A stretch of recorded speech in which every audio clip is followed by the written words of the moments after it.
চীনের people's liberation army ও people's armed police force চীন জুড়ে ত্রাণ কার্যক্রমে সর্বাত্মক প্রচেষ্টা চালিয়ে যাচ্ছে।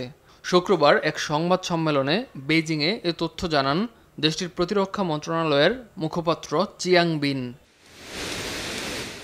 মুখপাত্র জানান, প্রেসিডেন্ট শি জিনপিংয়ের বন্যা প্রতিরোধ ও দুর্যোগ ত্রাণ সংক্রান্ত গুরুত্বপূর্ণ নির্দেশনা মেনে তা কঠোরভাবে বাস্তবায়ন করছে সেনা ও সশস্ত্র পুলিশ সদস্যরা। এ পর্যন্ত সেনা ও সশস্ত্র দলের সদস্যরা ৮টি প্রদেশের ১৩টি জেলা ও কাউন্টিতে ত্রাণ কার্যক্রম পরিচালনা করেছে। এতে ১৯,০০০-এরও বেশি সদস্য, ২,০০০-এরও বেশি যান ও যন্ত্রপাতি এবং ২২,০০০ মিলিশিয়া সদস্যদের অংশগ্রহণ ছিল।